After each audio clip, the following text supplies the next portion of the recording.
Et nous allons triompher parce que c'est nous qui avions la clé. C'est nous, lorsque nous pouvons, nous lions et les choses sont liées dans les cieux. Lorsque nous délions, les choses sont déliées. La France, attention, la malédiction divine va s'abattre sur toi. Si la France continue, nous allons être obligés de réagir. Et notre réaction sera dure pour elle. Chers compatriotes, camarades militantes et militants du Front populaire ivoirien, la France nous contraint à la lutte. Nous devons relever les défis. À chacun son français. Les mots d'ordre des principaux dignitaires du parti de Laurent Gbagbo sont repris sur des affiches et pancartes de fortune. Chaque Ivoirien digne est donc invité à s'attaquer à un Français. Un véritable appel au massacre des Français et par extension des Occidentaux résidant en Côte d'Ivoire. Répondant à cet appel, plusieurs milliers de jeunes partisans du régime, fanatisés à souhait, envahissent les quartiers où résident les Occidentaux dans la ville d'Abidjan. N'eût été la rapidité et l'efficiente réaction de l'armée française, on aurait vécu ce jour le premier massacre de Blancs en terre africaine. Plusieurs autres milliers de sympathisants du régime, répondant aux mots d'ordre lancés à travers la télévision publique, encerclent les soldats français dans un grand hôtel de la capitale économique. De très sanglants affrontements éclatent entre les militaires français et les manifestants hystériques.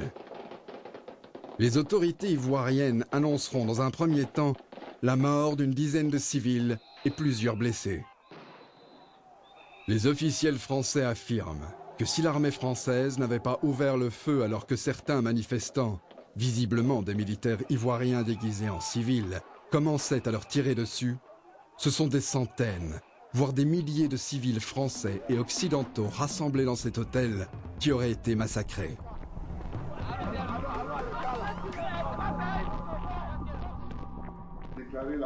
Le président ivoirien attendra 3 jours avant de réagir face à ces événements d'une extrême gravité. Laurent Gbagbo ne condamne ni les violences, ni même les nombreux appels qui incitaient à la haine. Un anti-occidentalisme à visage froid a ainsi été distillé à travers les médias publics et d'autres organes de presse, sous le contrôle du chef de l'État ivoirien.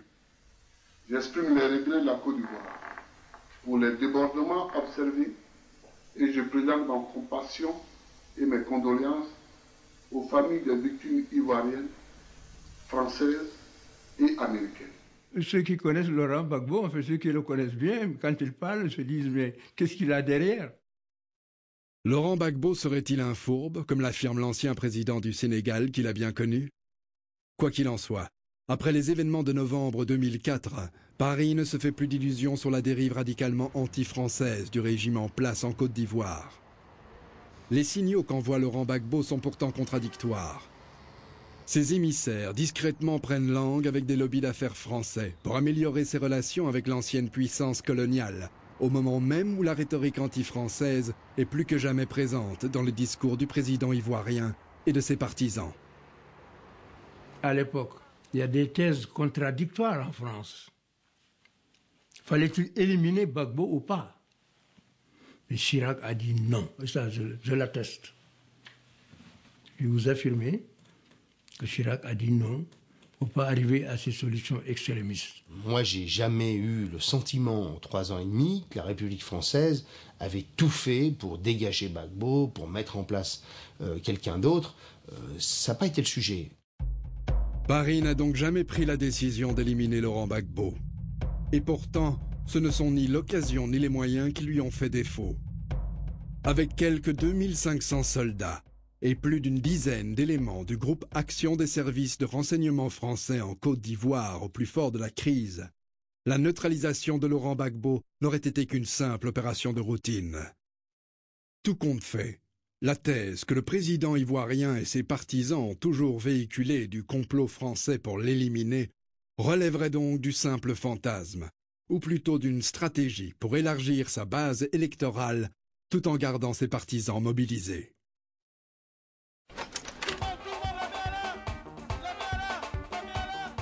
Charles Blé Goudet. Dans le système Gbagbo, il joue exactement le même rôle que Paul-Joseph Goebbels, ministre de la propagande sous le régime nazi. C'est Blé Goudet qui harangue les foules avec les formules les plus haineuses et donne les mots d'ordre les plus macabres. Recevez le général Charles Blé Goudet.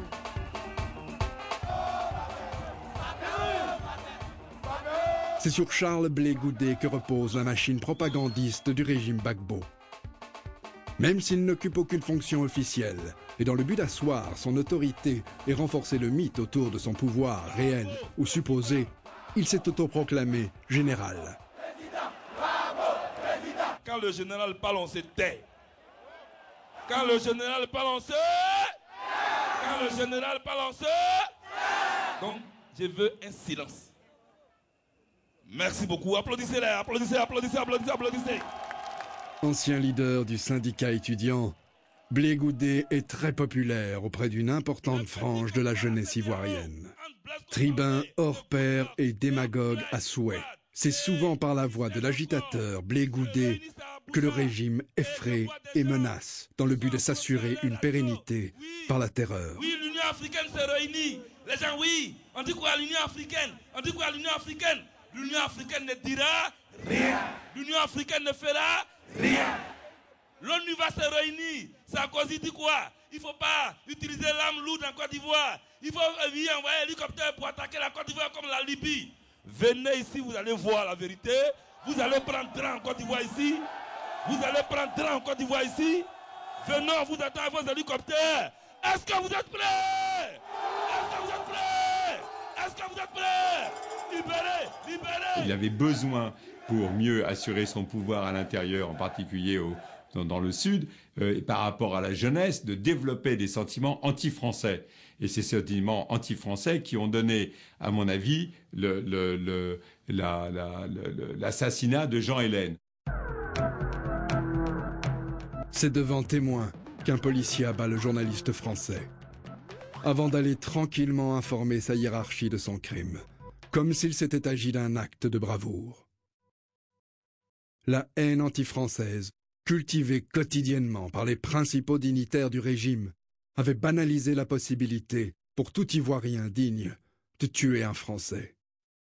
Sous la pression de la communauté internationale, le meurtrier de Jean Hélène, correspondant en Côte d'Ivoire de Radio France Internationale, est finalement jugé puis condamné. Les structures officielles du parti présidentiel élèvent le meurtrier au rang de héros national. Un comité de soutien est même dédié aux sergents de police, comme si l'on avait voulu encourager d'autres Ivoiriens à passer à l'acte pour devenir, eux aussi, des héros. Le groupe de presse que je dirige, c'est le groupe Notre Voix, qui est proche de Laurent Gbagbo, qui a été créé en 1990. Vous savez que Laurent Gbagbo n'est pas à l'origine de la politique qui a expliqué la prise des armes par une rébellion en Côte d'Ivoire.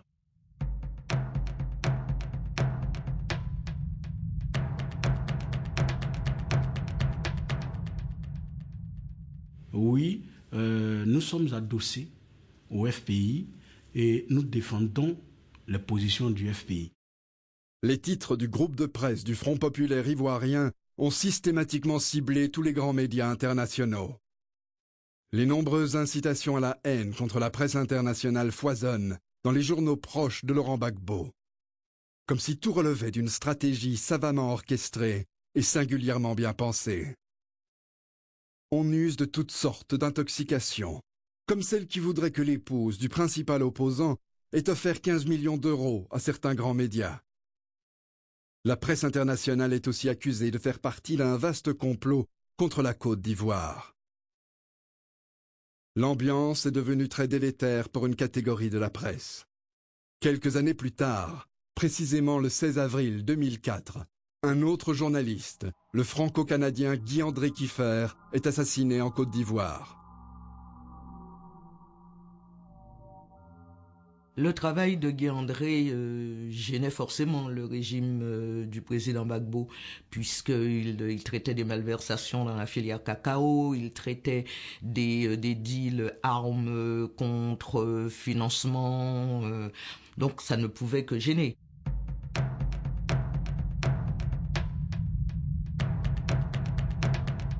Ce que nous savons de l'enlèvement de Guy André avec certitude, c'est que le vendredi 16 avril 2004, il avait rendez-vous sur le parking d'un supermarché. Qu'à 13h30, c'est la dernière fois que son téléphone portable a fonctionné. Qu'à 15h, son ordinateur a été ouvert et qu'on n'a pas pu aller au-delà du bureau, donc l'ordinateur a été fermé.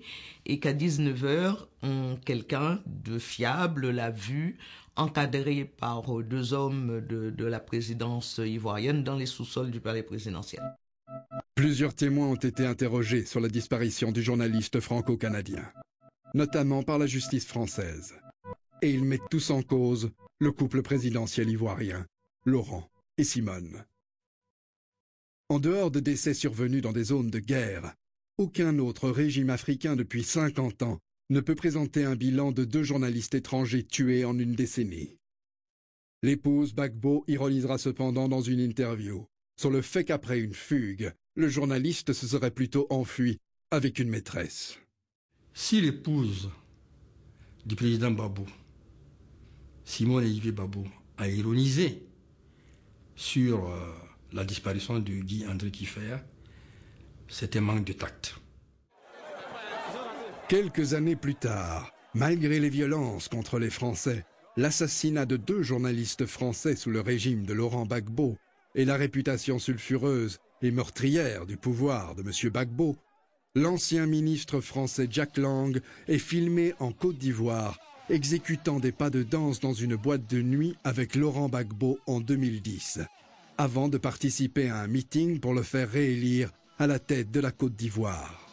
Preuve de la puissance des mallettes bourrées d'argent qui partent des anciennes colonies destinées aux hommes politiques de l'Hexagone, ou simple marque d'une amitié qui résiste à toutes les épreuves.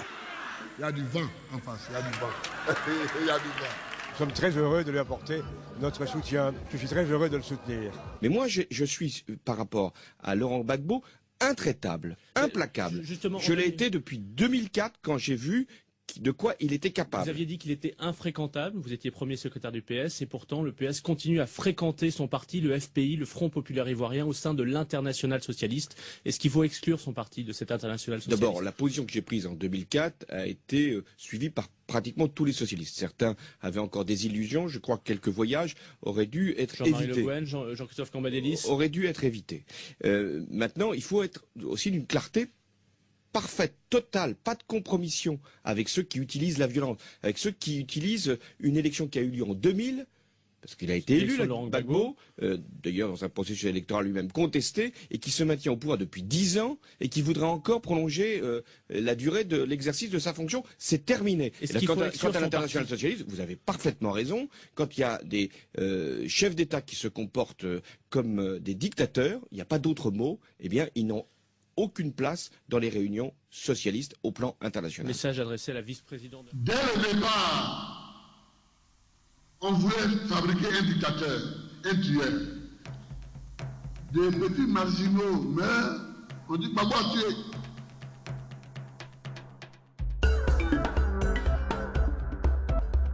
Et pourtant, ces cercueils qu'on aligne, comme les investigations de plusieurs organisations des droits de l'homme le prouveront, ce sont ceux de victimes des escadrons de la mort sous le commandement de Laurent Gbagbo et de son entourage immédiat. Il ne s'agit donc pas de petits marginaux, comme le lance avec condescendance et mépris le président ivoirien. Devant l'ampleur des massacres et contre l'orthodoxie religieuse et les valeurs culturelles dans le pays, c'est parfois dans des fosses communes qu'on enterre les victimes. Sous Laurent Gbagbo, les morts ont souvent une religion, l'islam. Sous Laurent Gbagbo, les morts ont souvent une origine, le nord de la Côte d'Ivoire. Sous Gbagbo, les morts ont souvent une coloration politique, l'opposition. Le génocide, c'est la volonté de destruction de tout parti d'un peuple en raison de son caractère national, racial, ethnique. Et on a pu le voir dans l'histoire avec ce qui s'est passé à Auschwitz, le génocide juif, mais aussi le génocide arménien en 1916 ou le génocide rwandais en 1994. La destruction se fait pour ce qu'on est. Alors, dans le cas de la Côte d'Ivoire, les ingrédients étaient réunis. Et une tendance génocidaire était déjà sur place parce que plusieurs aspects peuvent être soulignés, c'est-à-dire que l'idéologie de l'ivoirité, c'est-à-dire de la différence, mais de la différence meurtrière. On était à la limite, au stade de l'épuration ethnique. C'est certain qu'on était arrivé au stade de l'épuration ethnique.